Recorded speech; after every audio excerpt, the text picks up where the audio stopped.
Hello and welcome to today's webinar on Expiry Day Special Rule-Based Options Trading Strategy. I'm Vignesh and I'll be your host for this session. At FIRES, we're dedicated to empowering new age traders with the best trading experience through our amazing tech-enabled platforms and apps. We're excited to have an expert speaker with us here today, Hariprasad K, a SEBI Registered Research Analyst who has many years of experience in the financial markets. Hariprasad has been actively involved in trading and research in the options market and will provide helpful tips and strategies to help you optimize your option trading on the expiry day. Hi, Hari. Thank you for joining us today. You can turn on your camera. Yeah, good evening, Vignesh. So thank you for having me here. So I think you should just enable me to just share my screen. It seems that you haven't made me the host yet. Give me one moment. Yeah. You should be able to turn on your camera and share your screen now. Yeah, perfect. So thank you for this opportunity. It's like my pleasure to be a part of this particular event today. So I assume that I'm audible to. So, Hari, one moment. Viewers, before we begin, I'd like to remind you that this webinar will last for 60 minutes. And at the end of the webinar, we will also have a Q&A session. You can use the Q&A feature on Zoom to ask your questions. And if you're watching this webinar on YouTube, then use the live chat feature to ask your questions. Back to you, Hari. The screen is all yours. Perfect. Am I audible to all of you guys? Yes. Yeah, perfect. Okay. So before I just get started, I have some few questions for you. This is just to understand the audience. Okay. So first and foremost question, how many of you guys are already participating in the derivatives market? I'm specifically asking with respect to Nifty and Bank Nifty. I personally don't deal in stock derivatives. We are purely focusing majorly on index derivatives. So how many of you are already participating? Okay. So it seems majority of you guys are already participating in derivatives. Perfect. Now tell me, this particular session, we are going to learn a rule-based trading system for expiry days. Okay. And as far as expiry days are concerned, if you are already trading in derivatives, especially if you're trading in options, what is so special about expiry days? What is so special about expiry days? Can you tell me? Just let me know to the chat box.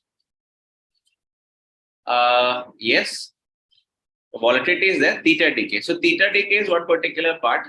So these days, though, it has been like highly volatile. Expiries has been like so damn volatile, not like initially. Okay. So theta decay is actually really fast. Okay. And today, whatever system that I'm going to discuss with you is purely with respect to option selling. Okay. So today, whatever system that I'm going to discuss with you is purely with respect to option selling. So understand for yourself, whatever strategy we're just going to discuss today is an option selling strategy, which is nothing else but a short straddle strategy, and how you could actually slice your probability across multiple trades to get the best results. I'll explain the entire logic behind the same, why we are doing the same and how we are doing the strategy, all those things. And whatever results that we have actually got by doing that particular strategy as a whole. So right now, our company is altogether handling an AUM of around 35 crores. And this financial year reports is actually available on our YouTube channel. So you can go ahead and look at it after the meeting. So we are kind of clocking around 35% right now, post charges. Okay, post charges, 35% is our returns this particular financial year so far. Okay, last month and this month is a little bit tough for us, but overall it is 35%. Our company's name is Live Long Wealth. So we are into wealth management and our own proprietary trading also we do. Plus, we are a SEBI Registered Research Analyst. Fine. So I hope all of you are excited, and I'm just moving forward to the PPT. Okay. And whatever rule-based system that I'm discussing right now can be done manually, and you can also do it through algorithms. So ideally speaking, I would recommend you to kind of actually use FIRES API to do the trading, because it is very good, easy to use. Once again, free of cost also, that's the best thing. and is like very durable. Okay, we also run algos on 5 years. So I hope my whiteboard is also, sorry, the PPT is also visible to you guys, right? Okay. So in this particular meeting, I have actually segregated into 4 separate parts. So the first part of this particular meeting, we are going to look into the rules that we will be looking at to design the strategy. So what are the rules or what are the conditions that we are going to keep in our mind while designing the strategy? That's the first thing that we are going to look into. Okay, so any particular strategy out there is nothing else but a set of rules or logics that you combine together. Okay, and obviously there should be some common sense or some sort of a logic behind it. So randomly you won't go and buy or sell any particular strike, call option or put option. You randomly don't do anything. There should be some logic behind it, correct? So what are the rules behind deciding the strategy is the first thing that we are going to learn. After that, though, we are kind of actually going to look at how are we going to manage the risk. This is the most important part. So in fact, almost every strategy out there in the market would actually work if the risk management is good. Any particular strategy in the markets would actually be working if the risk management is actually good. Okay, any particular strategy of that. So the strategy that you would be following or the strategy that I would be following, anything would actually work if your risk management is good. Then we kind of actually have what we refer to as the position sizing. Okay, so you guys may be familiar with position sizing and how much margin requirement, all those things. A quick question: may I just understand like how many of you attending this particular meeting? Okay, how many of you people attending this particular meeting take a risk of like 1% of your capital in a trade? On any particular trade, what percentage of your capital do you usually risk? 5% of your capital. Okay, I would say that is too high. I would kind of consider 5% to be too high. 1%, okay. 2%, okay, 2. So as far as like we are kind of concerned, we on expiry days, we have a risk tolerance of 1% of the capital. Okay, so max to max, like we try to keep or we kind of actually try to limit our risk to just 1% of our capital when it kind of comes to expiry days. Okay, on the non-expiry days though, we kind of actually limit our risk to like 0.5, max to max 1%. So 0.5 is usually what's the risk that we kind of actually take per trade on non-expiry days. Expiry day though, it is like 1%. Okay. One more thing. So when I was actually speaking about risk management, I got various set of answers. 5, some of you risk 2%, different answers. I would highly recommend that you just risk max to max 2% and not beyond that. If you're a beginner, it is expected out of you to risk only 1% of your capital, not beyond that. Okay, if you're a beginner, please. Why? Because many of the people wipe out their capital because they risk, they take too much risk initially. Okay. Now, let's kind of actually just get into the next part, which is nothing else but what we refer to as refinement and correlation. Okay. Any particular strategy. So how many of you feel, so how many of you attending this particular meeting kind of actually feel that the strategies that you follow are going to be lasting forever? So how many of you feel, okay, if you know a strategy right now, the strategy is actually going to work forever? How many of you feel that?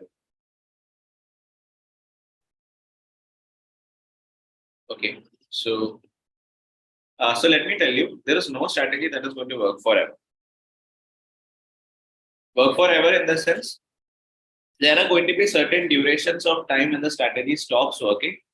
And after some time, again, it would restart working, then it would stop working, again, it would start.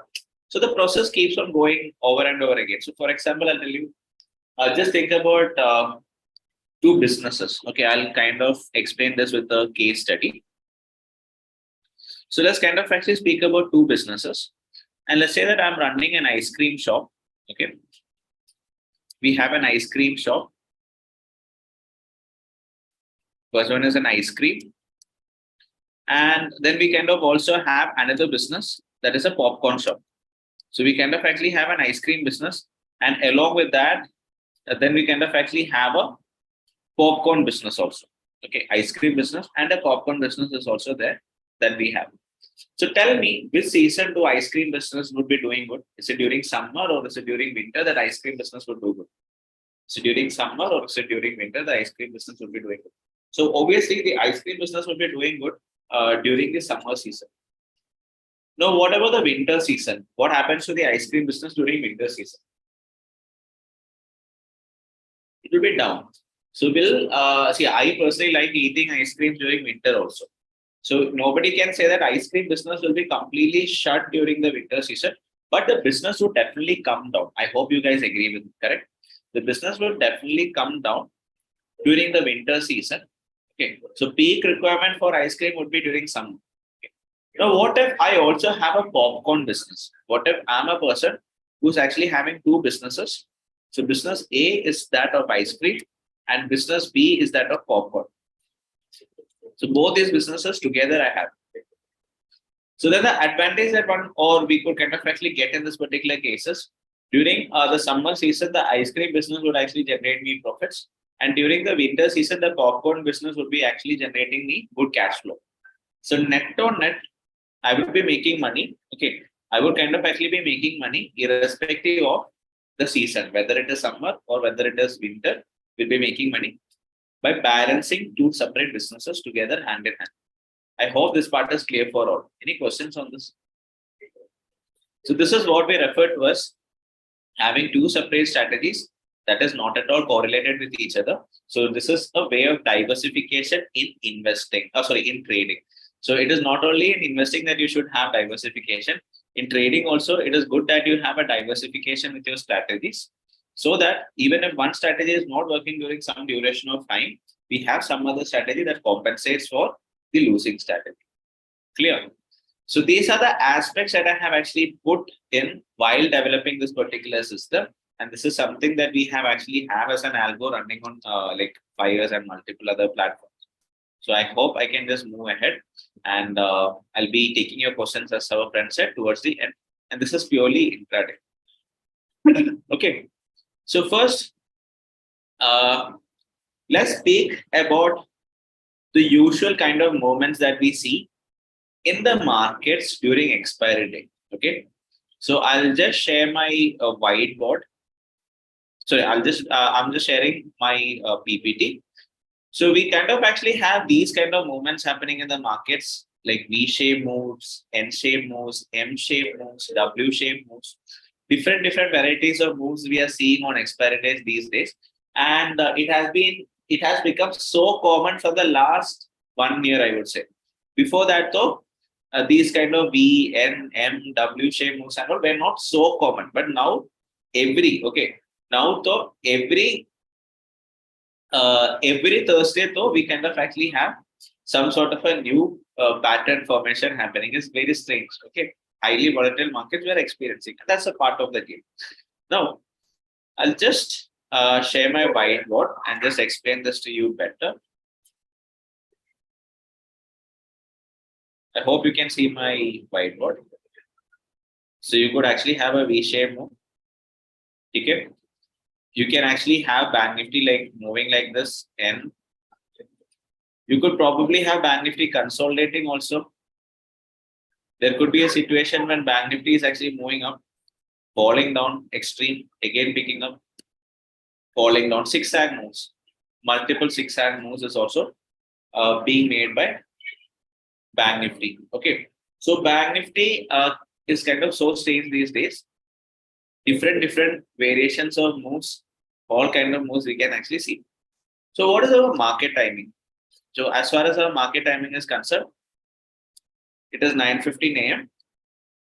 to 3:30 p.m. That's the timing for Bank Nifty rise. Fine. How many people who have done 920 straddles or any normal straddle? How many of you guys are there who have actually kind of done 920 straddles or normal straddles, something like that? How many of you guys are there? Okay. So this was a strategy that used to work in the past, correct? So this 920 straddle, 930 straddle, all these things used to work in the past, but now it is not working. Yes or no? Okay.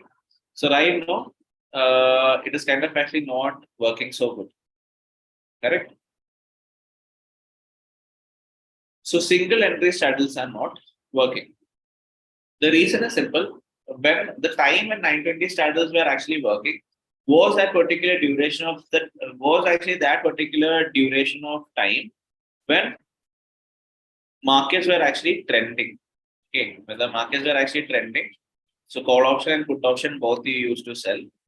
So either call option stop loss sets or put option stop loss sets. And then if the market is actually going really bullish, then you kind of actually make money. So call option and put option, both you kind of actually sell. Both cases you keep stop loss, like maybe 30%, 40% stop loss.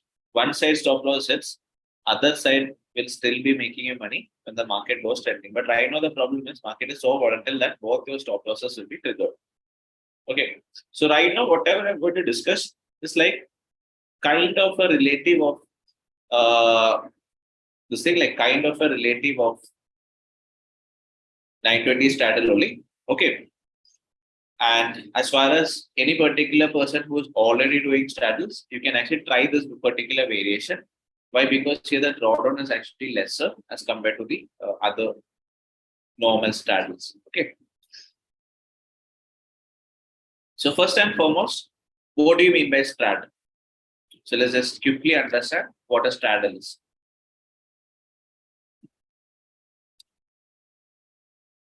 ATM call. I'll share everything. Please don't worry. Okay, don't worry. I'll share everything. Okay. Selling an at the money call plus selling at the money put is what we refer to as a straddle. So if at all you're kind of actually selling an at the money call and you're kind of actually selling an at the money put, this is what we refer to as a straddle. And straddle is nothing else but a non-directional strategy. If you're doing a straddle without a stop loss or with a hedge, then so it is more or less a non-directional strategy. So you are expecting the market to stay sideways. And how are you going to make money by doing a short straddle? You're selling an at the money call and put. So let's say at 40,000, that is, this is 40K Bank Nifty. You're selling an at the money call and put short straddle. How are you going to make money? Could you tell me? By the phenomenon of what? What phenomenon is going to make money? Theta decay. If you're just selling it at the money call and put, no adjustments, nothing, forget about everything, then you are going to make money only by theta decay. Market has to stay sideways also. Now, if you are kind of actually keeping stop loss to the straddle that you're doing, so by any chance, if you're keeping stop loss to the straddle that you're doing, then there are multiple ways you could actually make money. I'll tell you how.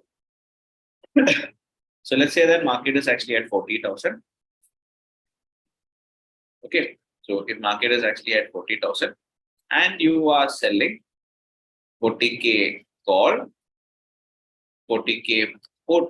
Okay. So both 40K call and 40K put, if you're kind of actually selling it, okay, then let's assume that you have sold this for some 200 rupee. Okay, 200 rupee you have sold the call option. Put option also. Let's say that you have actually sold it for 200 rupee. You're keeping the stop loss for the 200 rupee call option at 250. And I'll answer all the questions, guys. Please be patient. Each and every question that you're going to ask, I have an answer for it. Let me go step by step. Okay. Because if you keep asking questions in between, it disturbs the flow which I have planned. Okay. Don't worry. I will not leave even without answering even a single question. Okay. Yeah. So 200 call option if I'm selling. 40,000 call option if I'm selling for 200 rupee. I'm keeping a stop loss at 250. What are the scenarios that can actually happen? Let's think about it. Okay, let's say that market is at 40,000. I have sold both the call and put 200, 200. Just a random example. Okay, and here though, if the stop losses market is actually moving up, then what will happen to the stop loss on the call side? So what will happen to my position on the call side? If market is to move up, what would actually happen to the stop loss on the call side? What do you think? Call option stop loss will hit. Fine. If the market falls down,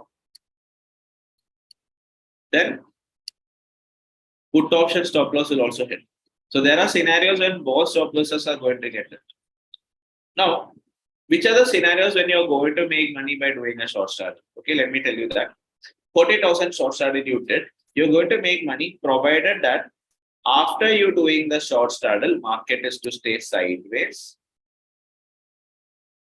200 call option that you solve for 200 will decrease in value. Put option that you solve for 200 will also decrease in value. Both will make you money. Market stays sideways. Or let's say that the markets hits say your call side stop loss. Let's kind of finally assume that your call side stop loss is actually getting hit by the market. Okay.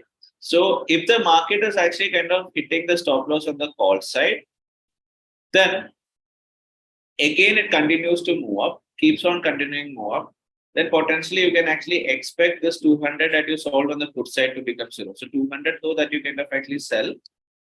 If it is to continue moving up, probably this 200 is going to become zero. Whereas this particular 200 that you sold would hit your stop loss at 250, maybe you end up losing like a 50 point. Okay, whereas here though you can actually make like a 200 point net on net, you still have like around 150 or 145 points after all charges and stuff. That helps you go home with 145.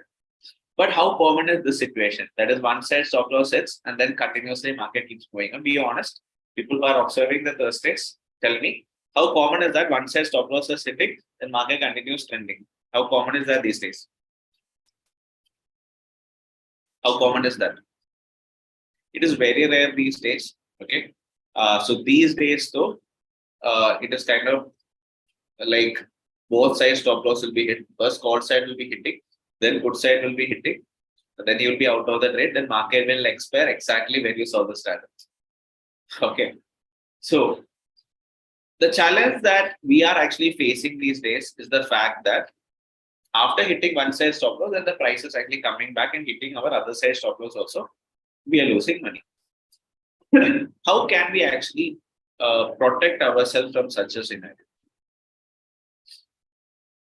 How can we protect ourselves from such a scenario?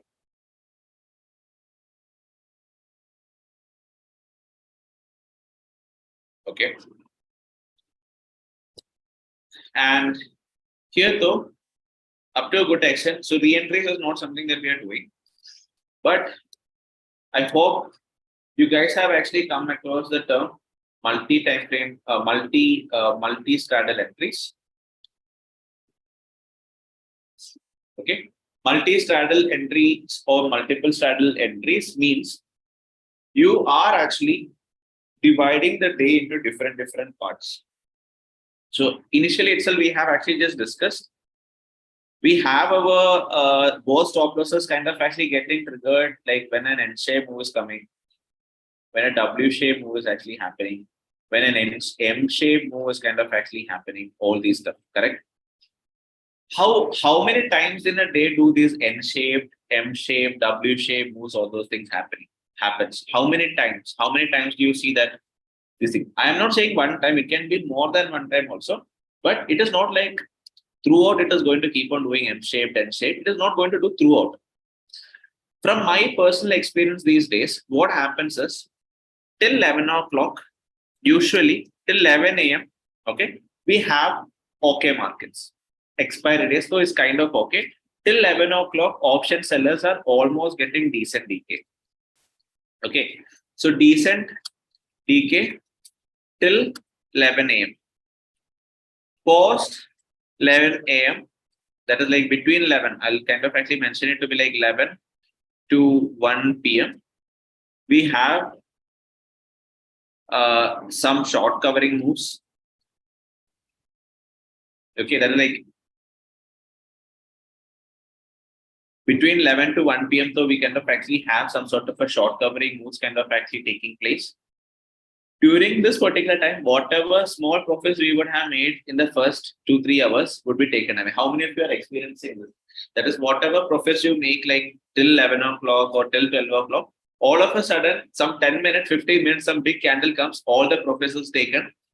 And then from 1 o'clock to 3 o'clock, you trade just to recover for the loss that you made because of that 15-minute, 20-minute move. Yes or no? Yes or no? This has become very common these days. I'm not telling this was there, I'm not saying like this was a situation earlier. Definitely there has been, but this has become so common these days. That is whatever profits model is that is being made till like 11 o'clock. After 11 or like after 12, some sort of a short covering move comes in, takes away all the profit. Then the rest of the day, though, we kind of actually have to trade just to recover the loss that we have made during that short covering. Correct? So data validates this. I'm not saying this just based on some random guesses. It's purely based on data, and data validates this also. Okay. Earlier, when somebody used to do 920 straddles on a normal straddle, what they usually used to do is like morning they enter and they'll exit at the end. That is like 920 or 930 they're entering. They kind of hold on to this particular position till 330. So only at 330 though they think about coming out of it. So that kind of trading can't be done these days. So if you enter at 920, you can't actually hold on till 330 to close the position. So rather, what we can actually do is we can actually split the day into different intervals.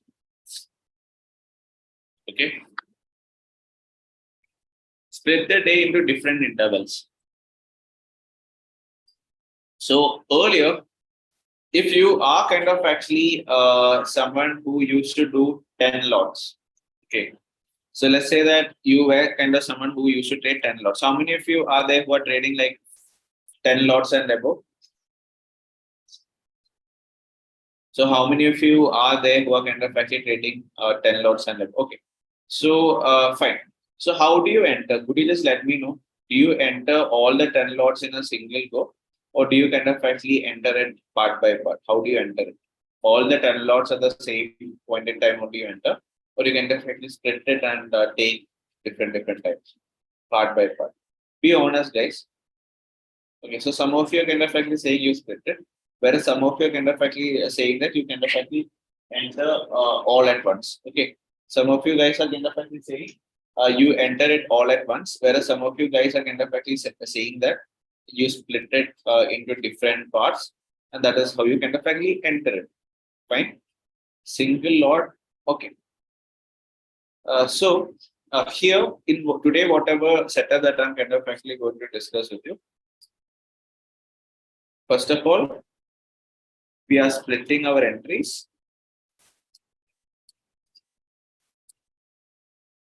And the second thing that we're kind of actually going to do is we'll have variable stop losses. Okay. When it kind of comes to normal straddles, could you please tell me what are the stop loss that you used to keep? So what are the stop loss that you used to keep when you're doing normal straddle? So Jaysha is saying 20%. Okay. Now I have a quick question for you. So when you're kind of actually taking a trade by keeping a 20% stop loss on the individual leg premium. So our friend, what he has said is individual leg, he's kind of keeping a 20% premium. My question to you is, when you're keeping a 20% stop loss on the individual leg premium, are you looking to capture theta decay, or are you looking to capture a trending move if there is a breakout happening? When you're keeping a too tight 20% stop loss, 20% though easily it can be triggered value. So Jay has the right answer. Definitely, he's kind of actually trying to capture the trending move. Correct. So 20% stop loss is kind of actually keeping. Okay. 20% stop loss, so he's kind of actually keeping. And this particular 20% stop loss getting triggered. Okay, this particular 20% stop loss kind of getting triggered is helping you to make money. Okay, this is kind of actually helping you to make money if there is some sort of a trending move that is actually coming in. Okay, so if some sort of a trending move coming in, that is when you're making money. If market is staying sideways, zigzag, both side stop loss is getting triggered, though you're just going to end up losing. If some sort of a trending move coming in, that is the only case where you're going to make money. Now, what if I have 10 entries in a day? Okay, so if I have for myself 10 entries in a day, and with the 10 entries I have, let's say that I'm splitting these 10 entries into 5 parts, 5 pairs. That is, maybe I'm just giving you a random number right now. My first set of entry, let's assume that my first set of entry, I'm planning at 960. Okay, first set of entry I'm going to take is at 960. So one straddle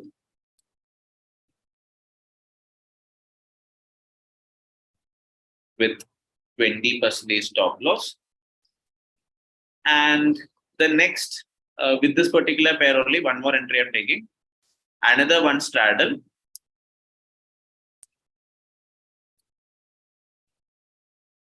with like 70% stop loss. So one particular straddle with 20% stop loss and one more straddle with 70% stop loss. So what do you think is the difference that you see over here? So I'm kind of actually splitting this into different 5 pairs. That is 10 entries I have in a day. 5 pairs I'm splitting it into. So one entry 916 at 20% stop loss. Another entry 916 or 917 you can do with 70% stop loss. So same way I'll be doing for like 10, 15. Then I'll probably be doing it like 11. I'll kind of actually do it like 12. I'll kind of actually do it like 1. I'll kind of actually do like 2. So what are the difference that happens over here? If I'm splitting my entries over different intervals of time, I'm going to do a straddle itself, but every straddle that I'm going to do is consisting of 2 parts. One part is going to be with a tight stop loss, and one part is actually going to be with a wider stop loss. And the stop loss is actually on the individual leg premium, not on the combined premium. Once again, okay. So the stop loss is actually going to be on the individual leg premium, not on the combined premium. On the individual leg, I'm keeping a tight stop loss and a wide stop loss both. Both I'm kind of doing 20% stop loss and 70% stop loss. Both I'm kind of actually doing. So what do you think is the concept over here? I'll break this down for you. Okay. And I'll show you how you can actually test this out also.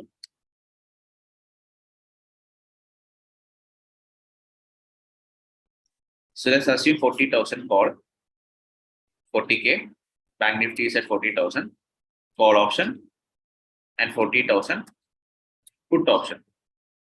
Okay, 40,000 call option and 40,000 put option. Just taking an assumption that we are selling the call and put both for 200 rupee, 200 rupee. Call option we are selling for 200. Put option also we are selling for 200. First straddle that we are going to do, see man, I told you I'll show you all these things. I'm not going to show you some backtest hangama. My live ledger reports are there on our YouTube channel, Live Long Well. You can search it, check it for yourself. Okay. Don't worry. I'll show you everything. All your questions also will answer. I'm repeating again and again. I can even stay back till 10 tonight and answer all your questions. I appreciate that we have 440 people attending this. Don't worry. Please let me explain. Okay. 40,000 call option, 40,000 put option. We are kind of actually selling 200, 200 call option and put option. Both we are kind of selling for 200, 200. So first case, as I mentioned to you, let's take an example where we are keeping a 20% stop loss. So what is 20% of 200? 20% of 200 is nothing else but 240. Okay. Same way when it kind of comes to the put side, 20% of 200, here also it is 240. 200, 200, so you won't get here. So I'm just taking an example. Okay. What are this is straddle one. Okay. This is our straddle 1. Once again, so this is our straddle 1. 20% stop loss if I'm keeping for the call, and 20% stop loss if I'm keeping for the put. Here the stop loss is at 240. Here the stop loss is once again at 240. Now, let's kind of actually think about the second straddle. Once again, we'll be selling a 200 rupee call option and a 200 rupee put option. But in this particular case, let's go ahead and keep our stop loss to be 70% of the individual leg premium. I'll show you. So let's keep 70% of the individual leg premium this particular time. So what is 70% of 200? Okay, it's going to be 140. So 200 plus 140, which is going to be 340 is going to be our stop loss in this particular case. And for this particular 200 though, here also our stop loss is kind of actually going to be at 340. Okay, so 340 is going to be the stop loss for straddle 2. Whereas for straddle 1, our stop loss is actually going to be at 240. Now, trending moves, which stop loss will be triggered and which will be making us money? If there is a trending move coming, straddle 1 or straddle 2, trending move. We have a tight stop loss over here. Trending move, straddle 1 will be making us money because easily our call side stop loss will be triggered if market is bullish. Put side will start making us money. Provided that market goes extremely trending. So provided that market actually goes extremely trending, then what is going to happen is straddle 1's call side stop loss will be triggered. You lose money here. You will lose money here also. That is 200 will become 340. You will lose 140 points over here also. But this will be making you money. This will also be making you money. That is both the put side legs of straddle 1 and straddle 2, both will actually be capable of generating you money if market is extremely trending. Extremely trending scenario though, as I mentioned to you, the 70% stop loss will also be triggered initially only. But these two legs would actually be making you money. Now, let me ask you a situation.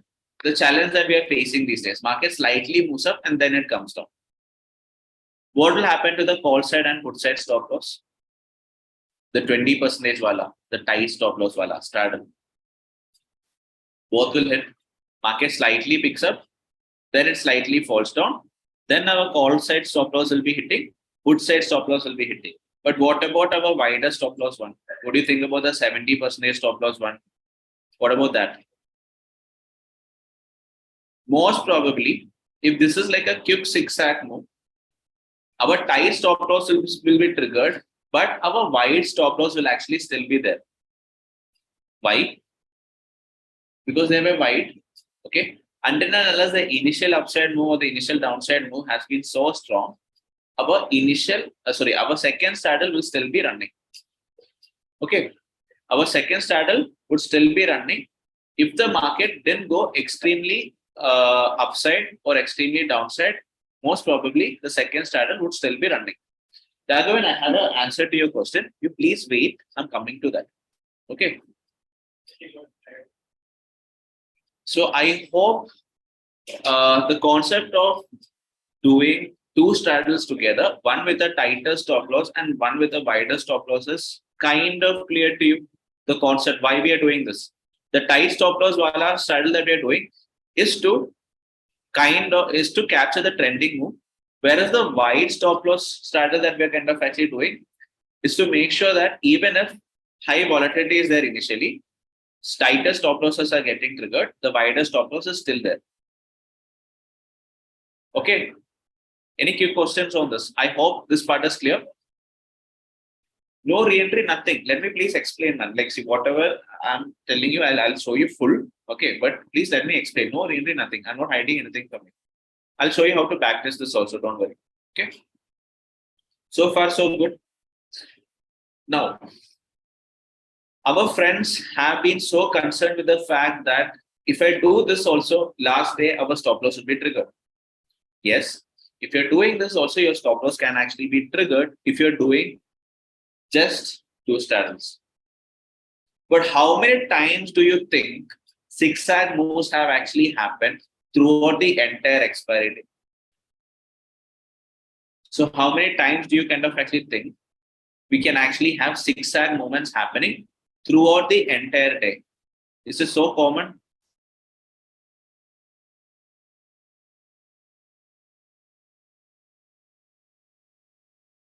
See, I can actually have like maybe 2 or 3 N-shaped moves happening. but I can't actually think about an N-shaped move happening every 15 minutes. Every 15 minutes, though, I can actually expect N-shaped move to happen. Correct?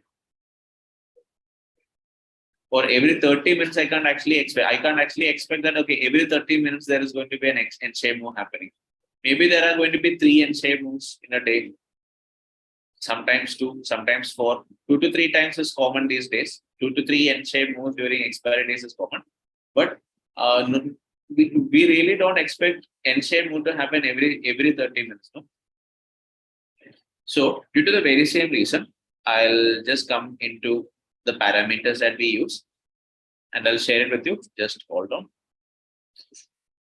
And I can actually, the easiest thing I can actually show this to you is on StockMonk platform, because that's the easiest thing to do. But we ourselves do the execution, everything on Python, and the backtesting also we do it on Python only. But for showing it to you, I'll show it to you on StockMonk, but because that's the easiest thing that can be shown. Okay. And there are some limitations in the platform also. That is, some values here and there would be looking too good to you, but it's not exactly like that. Okay. Just give me a minute. Just give me a second. I'm just sharing the reports. I'll show you how to backtest this, all those stuff. And you can also design your own parameters. Okay.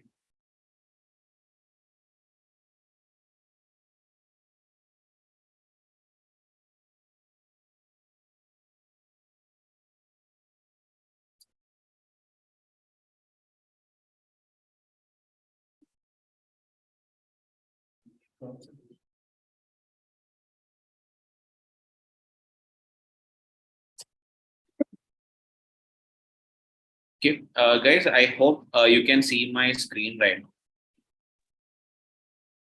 Not yet, Hari. We can see his screen. Yeah. Yeah, now we can see his screen. Perfect. Okay. So I'll kind of actually just show you like how we are actually splitting across our entries.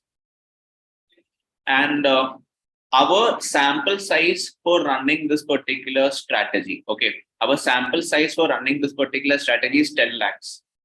That is bare minimum. We kind of actually consider that we need to have 10 lakhs in order to have this particular strategy deployed, bare minimum. And we are kind of actually running it on almost 4.5 crores on expiry days. This particular strategy, we're kind of actually running it on 4.5 CR on Thursdays. Okay. So bare minimum, the basket size or the ticket size that you kind of actually need in order to do this particular setup is 10 lakhs, bare minimum. It can be more, but minimum 10 lakh rupees. Okay. And I will tell you how we are actually utilizing the margin, how we are running this. The strategy, the first entry. So you have like S1, S2, S3, S4, S5, S6, up to S14 that is mentioned out over here. So these are nothing else but different entries or different straddle strategies. So initially I told you about ice cream shop and popcorn shop. So these are our different businesses that we are running. A quick question. So what are the odds or what are the chances that a straddle could potentially make you money? Okay, what are the potential chances or what is the chances that, what is the POP or what is the probability of profit of straddle?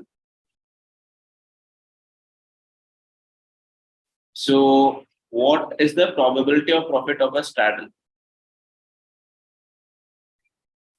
A normal straddle, forget about everything. But what is the probability of profit of a straddle? Almost like 65%. What do you think? Correct? So that is every individual straddle that you kind of actually do. Okay, every individual straddle that you kind of actually do for yourself would actually have a hit rate or a probability of almost like 50-60% on an expiry day. 60-65%. So you can actually consider.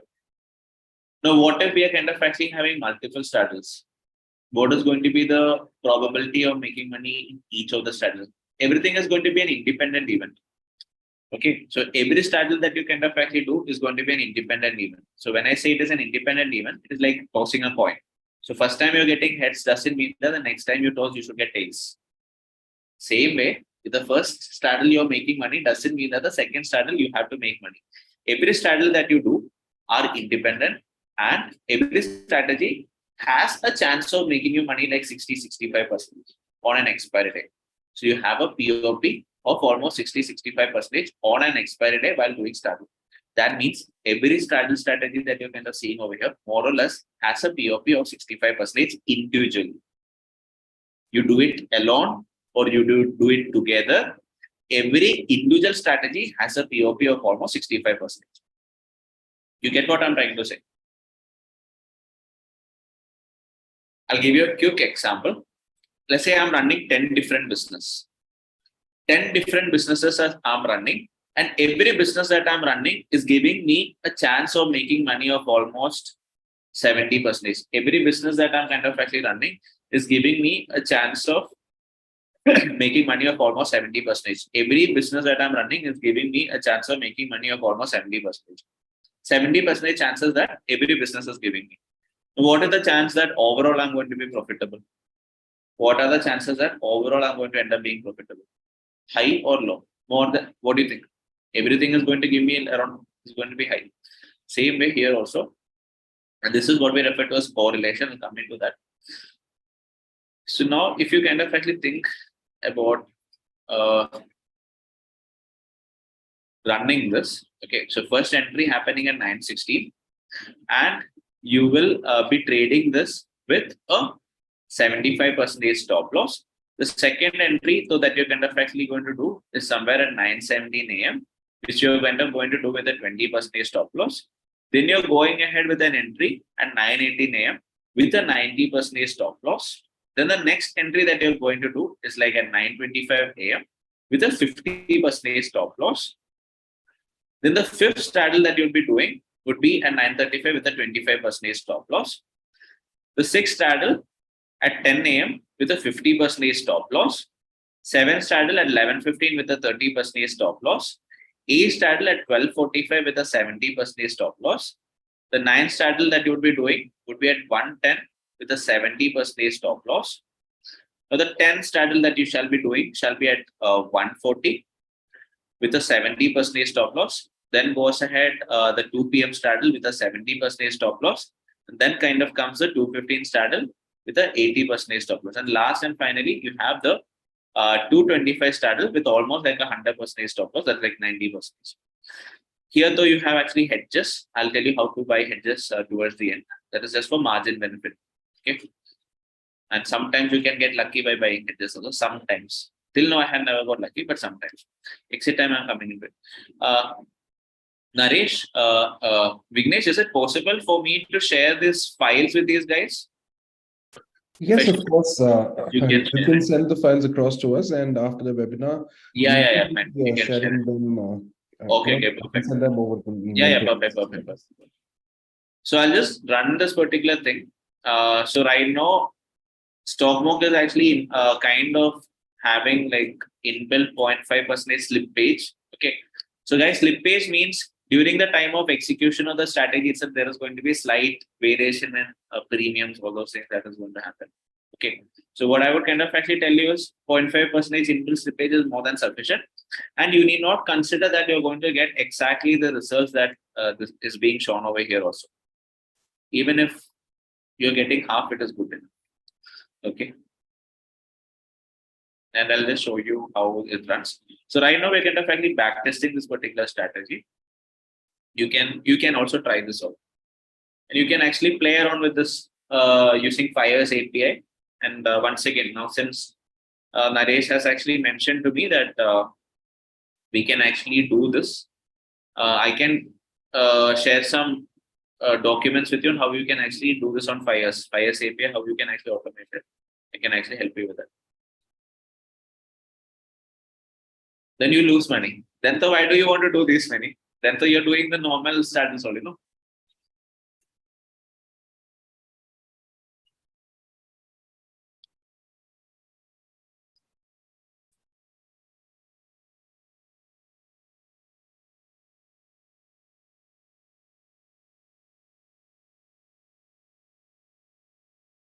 It's taking time because we are just running this on a bigger data set, no? That's the reason.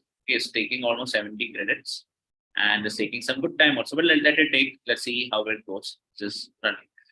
I think till the time it runs, I'll take some quick questions from your side. Do we have to take more straddles at that? Okay.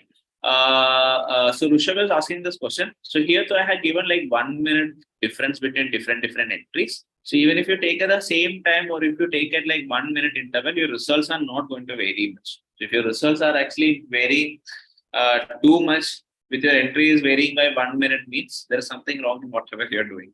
Okay. 1 minute slight variation and all, your results won't vary much. Okay. If your results are varying too much with slight variation in entries, that means there is something wrong in your backtest. My personal experience. Okay. This process is called curve fitting. You try modifying and tweaking the strategy so much that you feel that, okay, I have found the holy grail. There is nothing like a holy grail in the markets. So don't curve fit too much. Slight variation in timing and all, nothing is going to happen. Not much variation is going to happen. Okay. So here in simple words, what we are kind of actually doing is we are doing a straddle with a wide stop loss, tight stop loss, wide stop loss, tight stop loss, tight stop loss, wide stop loss, tight stop loss, wide stop loss, wide stop loss, wide stop loss, wide stop loss, wide stop loss, wide stop loss. If you have a quick look at it, towards the end of the day, most of the straddles that we are kind of actually doing are entries coming in with a wider stop loss. The reason is pretty simple. Is simply because of the fact that during the second half of the day or the second part of the day, almost majority of the DK is done. Okay, the premiums become cheap. So now if you think about keeping a tight stop loss, it is pointless. So after 12 o'clock and all, if you think about keeping a tight stop loss like 20% and all, it is pointless. It will easily trigger. There is no point in doing that. Better don't trade after 12. That is the reason after 12, we are actually having wider stop loss. Now, if you have a look at it, you would see that majority of our entries are actually happening by 1 o'clock. Can you tell me what is the reason? Till the backtest is happening, what could be the reason why majority of our entries are happening by 1 o'clock? That is when we have the maximum premium crush. Or that is actually the point in time when we have the maximum premium crush happening. Okay. Usually, okay, I'm not saying always, but usually that is when we have the maximum decay happening, and that is exactly the reason why we have majority of our entries happening before. That is the reason we kind of actually have majority of our entries kind of actually happening before 1.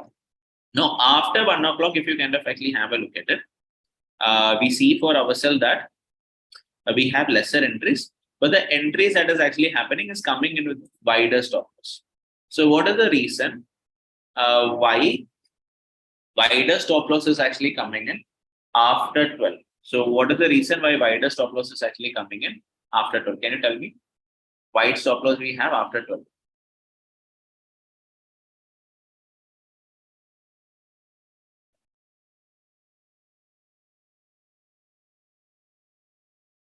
Okay.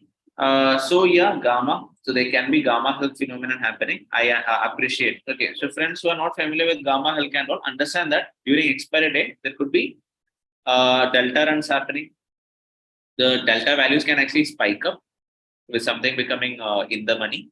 All of a sudden, premiums actually shoot up like crazy. Okay.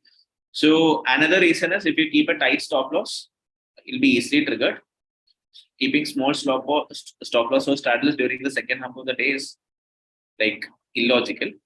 That is why we have wider stop loss. And another thing I wanted to tell you is second part of the day, our risk reward ratio in a straddle is almost like 1:1.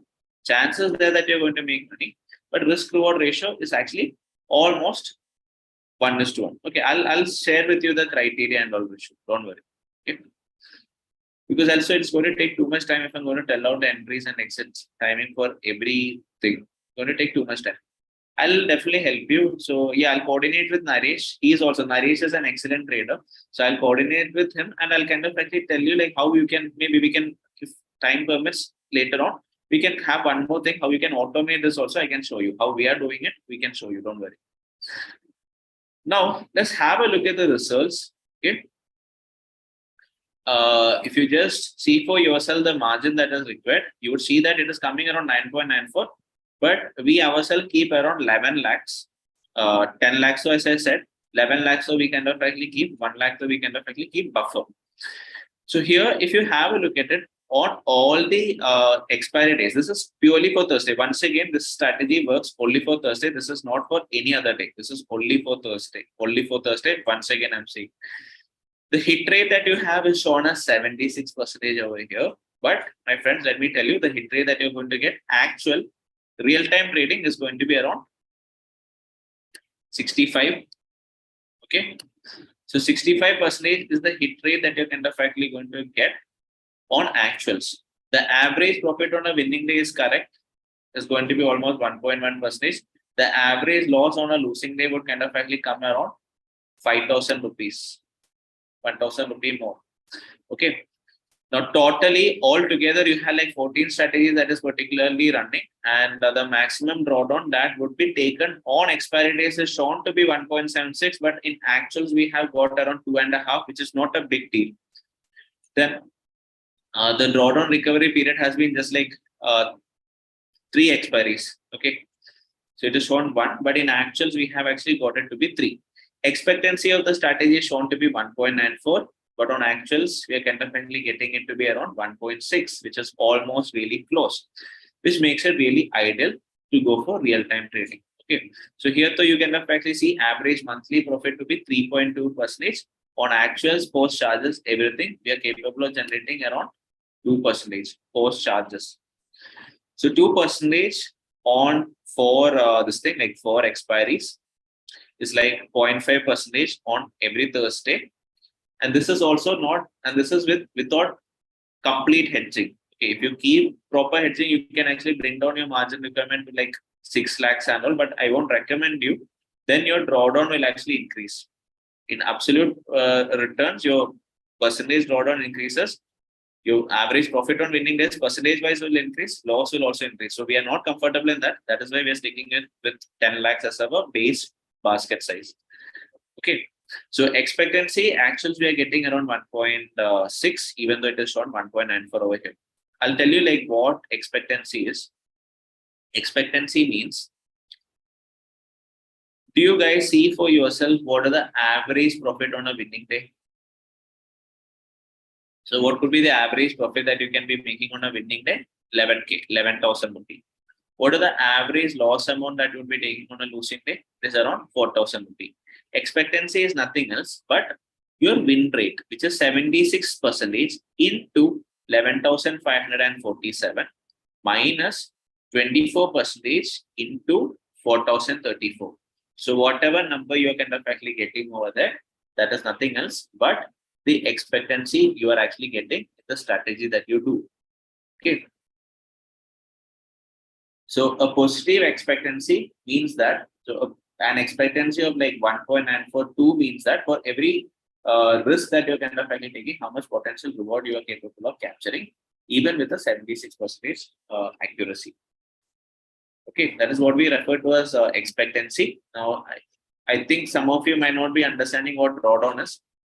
See, drawdown means any particular strategy over there will have a period of time when the strategy is giving you back-to-back losing rates. So this particular phenomenon of time, the strategy gives you back-to-back losing rates, how much your portfolio will come down. So if you're starting with 10 lakh rupee, then you can expect that your 10 lakh rupee portfolio can actually come down by almost 2.5%. Here it is written 1.76, but in actuals, we have experienced 2.5% drawdown. 10 lakh can actually come down to almost 9.75, 9.7. This is what we refer to as a drawdown when it kind of comes to the actuals. Drawdown means how much your portfolio value can come down because of a series of back-to-back losing trades with the strategy. Average monthly profit, average winning profit, average loss on losing day, returns to maximum drawdown ratio.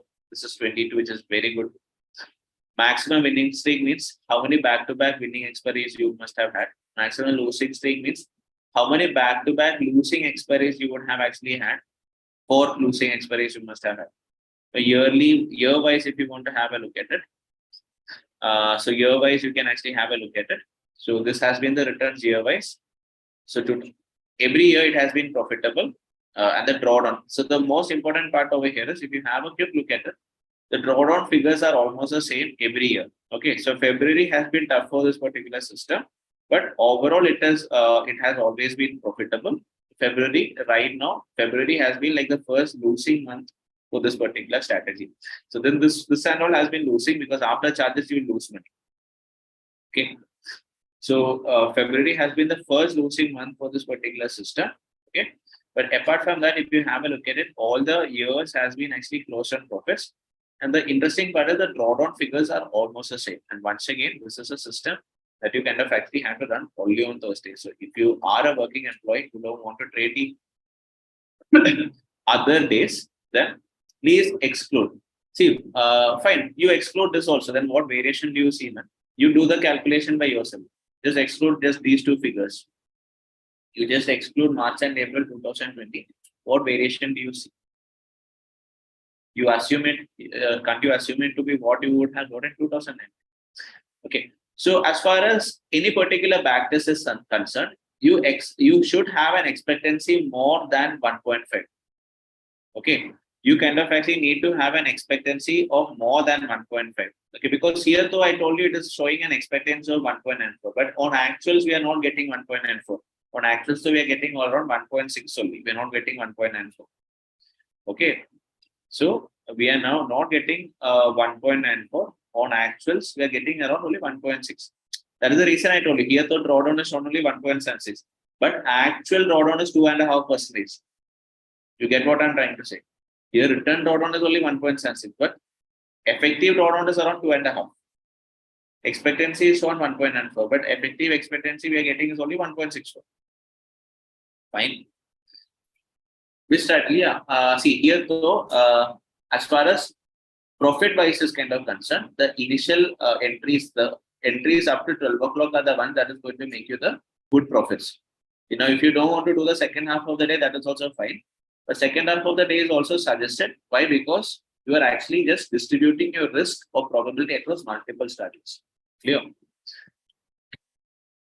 You will get the recording, Vikrant. So you can, if you join right now, if I want to explain this again, it's going to be too much. So this is about the system. And yeah, here though we have a correlation matrix. So what do you mean by correlation? Correlation means the dependency of one strategy with the other. That is, strategy 2 is making money. What are the dependency that strategy 2 is making money and strategy 1 is making money? The dependency of correlation should always be lesser than 0.4. If the dependency is like lesser than 0.4, then we can actually consider this to be a good correlation between the strategy. So if strategy 1 is making money, then strategy 2 is making money, then strategy 3 is making money, then strategy 4 is making money. Like that it is going means, why do we want to have multiple entries? All the entries will do together in strategy 1. That's what I said. All the trades that we take or all the strategies that we take should be independent events. That means there should be nil correlation between the different strategies that we are trading. Will it work on Nifty? No, it won't work on Nifty. It is not worth it. Okay. Expectancy. Okay. Can I explain with an example, Naresh? I think that'll be better. Naresh, do you mean? Yes, go ahead, please. I can. Right? I think because these guys are not following, I think I'll just give a simple example. So we are getting a few questions on YouTube as well, which no problem. I'll take the questions. So yeah, let me kind of actually explain expectancy. Okay, let's toss a coin. Heads or tails? What do you want? So if I'm tossing a coin, and somebody is kind of actually saying heads and somebody is saying tails, 50% chances that it is going to be heads, or 50% chances that it is going to be tails, correct? Let's say that every time there is a head that is coming, you get 1 rupee. Now, that is the average profit that you're going to make every winning trade. Every time you're predicting it right, every time there is a head coming in, you're getting 1 rupee plus 1 every head. For head means you're getting plus 1. Whereas if it is tail coming in, you're going to give me 1 rupee. If it is head, I will give you 1 rupee. If it is tail, you have to give me 1 rupee. Let's find the expectancy of this. Every time you win, what is the average profit you make every time you win? 1 rupee. So 1 into, what are the chances of you winning? 50% into 0.5. Minus, how much will you lose every time you fail? 1 rupee. That is 1 into, what are the chances of you failing? that is also 50%, which is 1 into 0.5 minus 1 into 0.5. What is the expectancy over here? Come on, guys, just answer. What is the expectancy? It's 0. At the end of the day, by tossing this coin, will anybody make money? Every time you win, I give you 1 rupee. Every time I win, you give me 1 rupee. So 50-50 chances of getting heads or tails in tossing. We're going to keep on doing this particular process. Nobody is going to make money. Yes or no? What do you think? Come on, guys, just let me know. Right? So here though, what do you say? Here though, we kind of actually, we really don't have any chance of making any money over here, simply because of the fact that you are making 1 rupee, giving back 1 rupee, making 1 rupee, giving back 1 rupee. Nobody is making money apart from the broker. Okay. Now, what if we are playing a game where every time you are winning, okay, every single time out there you're kind of actually winning. Let's say that heads is going to give you 2 rupee, and tails you're going to lose only 1 rupee. Every time you win, heads you're getting 2 rupee, tails though you're kind of actually losing only 1 rupee. What are the chances of getting heads? 50%. So which is nothing else but 50% into 2 minus what are the chances of getting tail? 50% again. 50% into 1. So that is nothing else but 1 minus 0.5. So in this particular case, effectively will be having 0.5. Your expectancy is going to be 0.5. See guys, like having an expectancy more than 0.5 is also good. While backtesting, you will get like 0.5, but when you're doing real-time trading, you'll get it 0. I'm telling from personal experience. If you're looking out for backtesting, if you're studying strategies, backtesting, you try to figure out strategies that has an expectancy of more than like 1, 1.4, 1.5 and all. Because if you see 1.4 expectancy in backtest, actual trading, you'll get only 1. Now, if you see 0.5 expectancy while backtesting, actual trading, you'll get 0. That is, you won't make any. So, in backtesting, you're getting expectancy of 2. So, for example, in this case, in this particular case, we have an expectancy of almost 1.942.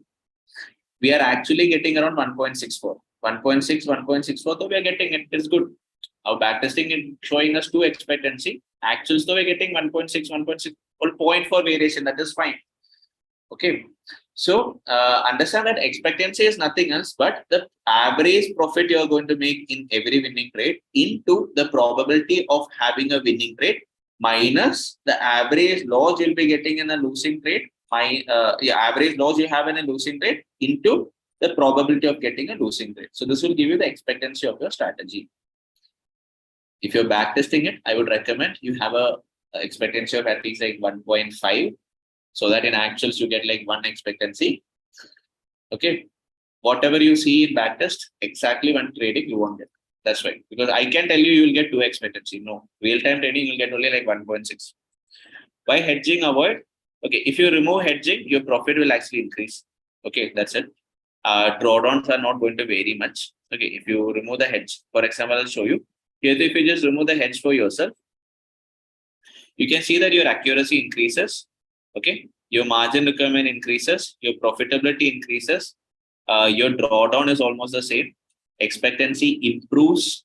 So overall, everything you have a look at it without hedge though, you kind of actually see some sort of benefits kind of actually there without hedging if you have enough margin. But still, if you want to bring the margin requirement under 10, then you have to do hedging according to your requirement. Okay. Do we close trades at market close? We have different exit timings. I can share it with you. Take too much time else. Is it possible? Is it not possible to do manually? You can do manually, but to be very honest, if you're see these kind of strategies, you spend time analyzing it, backtesting it, okay, tuning the strategy. You spend more time after the market closes than during the markets. During the markets, so your focus is going to be on execution. So now when you're kind of doing it on a larger scale, If you're planning to do it, execute it manually, it is not a good idea. Smaller scale and all, you can manually do. Okay.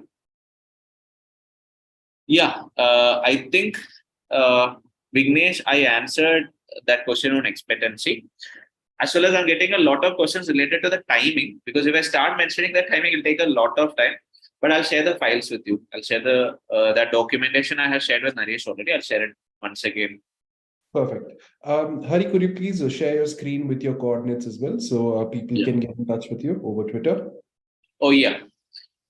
Yeah. So I'll kind of quickly share across my Twitter profile, as well as like our social media handles.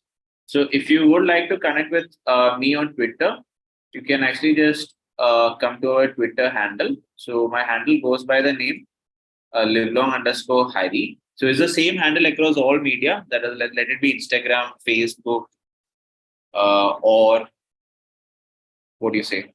Or YouTube. YouTube, our handle is livelong. I'll share that also with you. And I'll just share my mail ID as well.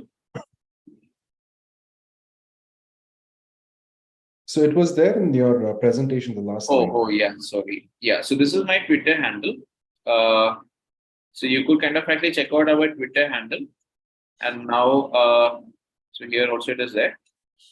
So livelong_Hari, once again, is my Twitter handle. Now, when it kind of comes to my mail ID, there is a small correction over here. It's harry@livelongwealth.in. Okay. So Twitter handle kind of actually goes livelong_Hari. And our YouTube handle goes with livelongwealth. Okay. And I'll also share my this thing. You guys, I think you guys would like to see the ledger recording, no? You can share that. That also I can share with you on what research we're kind of getting with this particular strategy, all the stuff. And for execution with Algo, I would highly recommend Fires, because these guys have actually like very good APIs. Okay. And they're providing it for free.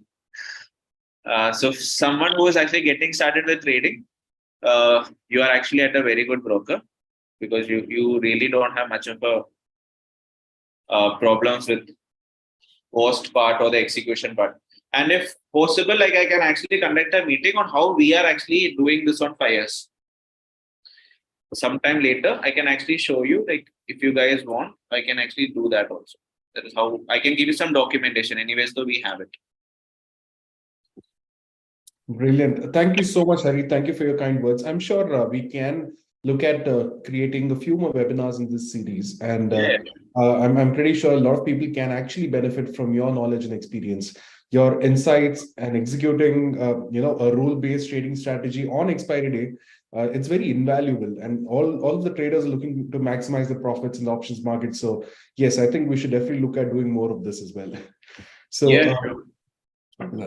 so viewers, we hope you found the information shared valuable and insightful.